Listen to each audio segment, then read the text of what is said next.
Hai. Oke guys, selamat pagi ya seluruh para netizen yang ada di rumah. Oke, assalamualaikum warahmatullahi wabarakatuh guys.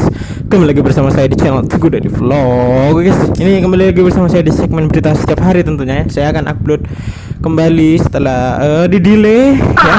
Di delay satu hari nggak upload, satu hari upload ya. Sekarang kita akan upload setiap hari buat para netizen supaya dan biar netizen tahu berita-berita terupdate hari ini ya guys.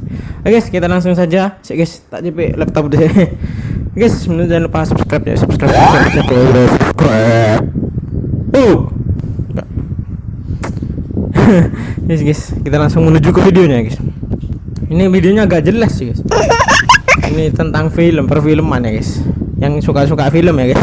130 tahun Fritz Lang, sutradara legendaris film penuh imajinasi guys. Nah, berarti dia ini mungkin sutradara film imajinasi gitu mungkin loh ya. Fritz Lang membuka mata orang Jerman terhadap dunia perfilman.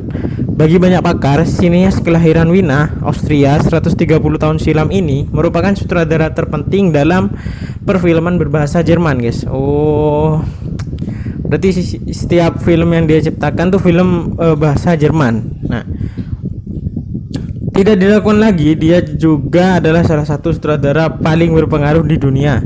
Di Jerman sendiri, film-film karya Fritz Lang belakangan ini kembali menerima banyak pengakuan.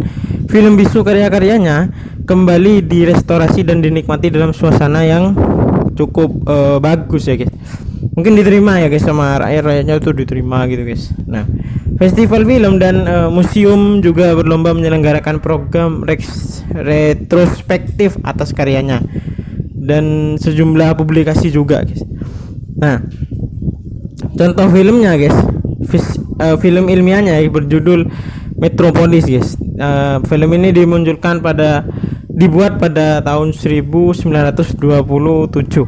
Film distopia beraliran ekspresionis ini menggambarkan keadaan masyarakat yang terpisah antara dua kelas sosial. Nah, film ini tidak habis-habisnya dibahas oleh para pecinta film-film klasik guys. Film-film klasik, bukan film-film modern ya guys. Klasik nih dulu guys. Nah, mulai dari sudut pengambilan gambarnya, terus aktor yang cukup kelelahan ya guys, dan harus mengulang acting kan biasa gue kalau di film salah sedikit ulang lagi gitu, dikat gitu. Nah,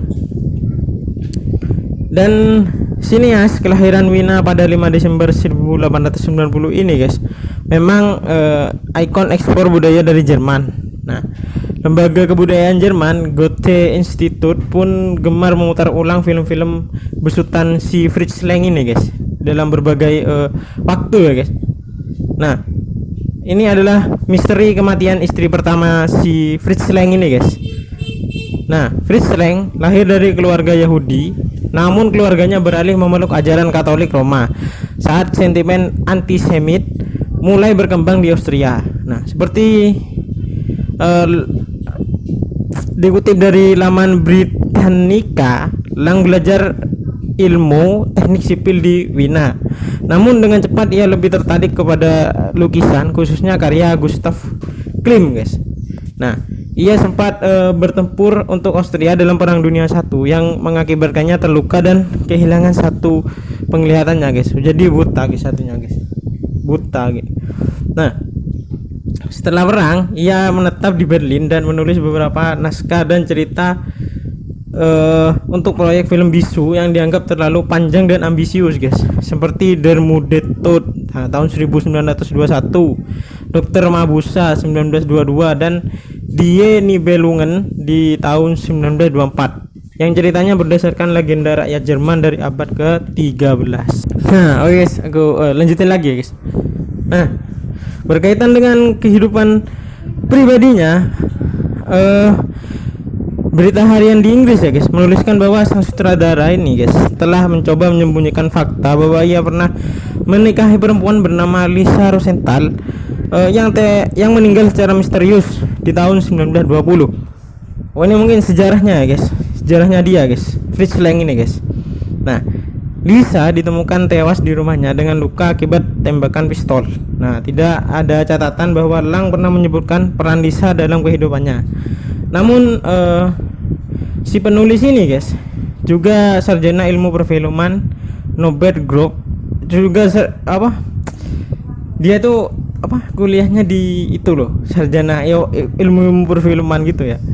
Dan Norbert Group ini guys mengatakan bahwa Lang sebelumnya dicurigai telah membunuh istri pertamanya guys. Akan tetapi ia dibebaskan dari tuduhan ini guys. Misteri kematian Lisa hingga saat ini tidak pernah terungkap secara pasti dan dianggap sebagai misteri terbesar dalam kehidupan pribadi sang sutradara ini guys. Masih misteri jadi guys, siapa yang bunuh si istrinya ini guys. Nah, ada yang sejarah yang kedua adalah emigrasi ke Amerika Serikat. Nah, dalam proses penulisan biografi tersebut, Norbert Group juga menemukan hal-hal yang diduga turut mengundang interpretasi baru atas film-film yang dibuat oleh si Fritz Lang ini. Ia juga menulis bahwa Fritz Lang mudah banyak menghabiskan waktunya untuk bersenang-senang dan menulis naskah bersama sang kekasih. Tidak lama kemudian menjadi istri keduanya guys, yaitu Thea von Harbou. Keduanya menikah dan menetap di Berlin di Jerman.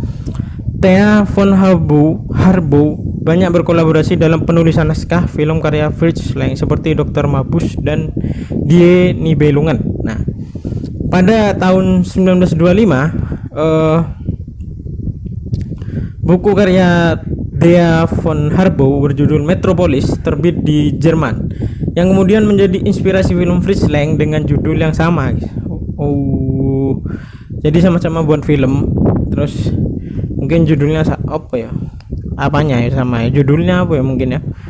Nah, ketika partai ekstrim kanan Nazi ya guys bernama resmi NSDAP meraih popularitas di Jerman. Nah, Fritz Lang resah karena latar belakang keluarganya yang Yahudi guys. Dia menganut Yahudi ya guys.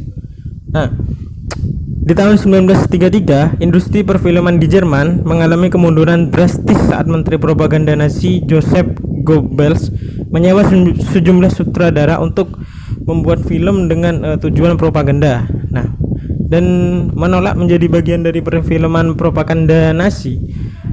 Si Fritz Lang ini guys pergi ke Prancis ya guys, tepatnya di Paris. Namun istrinya malah bersimpati dan bergabung dengan partai NSDAP. Nah, dan pasangan ini pun bercerai.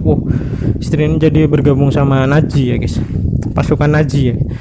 Nah, menurut si penulis biografi Norbert Group, Fritz Lang tinggal di Paris selama beberapa bulan sebelum akhirnya beremigrasi ke Amerika Serikat. Nah, di Hollywood ia sukses namun tidak pernah merasa memiliki akar kuat. Memiliki apa ya guys, akar kuat ini kayak keberuntungan ya guys, keberuntungan pokoknya gitu kayak gitu. Nah, dan Fritz Lang merasa tidak cocok dan kurang bisa menempatkan diri dalam sistem studio yang kaku guys. Nah, dan yang terakhir ini mungkin ya masih ada guys, ini yang ketiga nih ya, sejarah yang ketiga adalah film-film yang penuh imajinasi dan eksperimen ya guys. Nah, seperti pada tahun 1931 ya guys, dalam film thriller M. Any State Such Einen Murder, Fritz Lang secara efektif memanfaatkan kemungkinan medium baru guys, yakni film-film bersuara guys. Dia kan pertama film-film bisu ya guys, kayak mungkin apa ya, kayak caplit tuh guys, film-film bisu gitu ya. Dan pada tahun 1931 dia baru membuat film yang bersuara, bisa ngomong, maksudnya loh, bisa ngomong gitu. Nah guys, kita langsung singkat aja guys, Dendang Mari ya guys. Nah, film lainnya ya guys adalah karya-karya si Fritz Lang guys, adalah Gardenia di tahun 1953 guys, yang dibintangi oleh Anne Baxter dan Richard Conte yang sering diputar di layar televisi Jerman guys. Nah, filmnya ini mengacu pada judul lagu yang berjudul Blue Gardenia dan dinyanyikan oleh Nat King Cole dalam film tersebut. Nah, dan sekalian bisa baca sendiri ya guys. Ini cuma singkat-singkatin aja guys. Aduh, gitu guys, berarti guys sejarah perfilman dulu ya guys. Jadi mulai film yang bisu ya, Fritz Lang ini menciptakan film yang bisu dan akhirnya dia bisa menciptakan film yang bersuara, mau bisa mengeluarkan suara pada tahun 1931 guys. Nah guys, gitu dulu video kali ini guys. Sekian dulu video kali ini guys. Jangan lupa subscribe oke. Oke, saya Teguh Daily Vlog. Nantikan video-video selanjutnya yang lebih menarik lagi, oke. Wassalamualaikum warahmatullahi wabarakatuh guys. Bye. Yeah.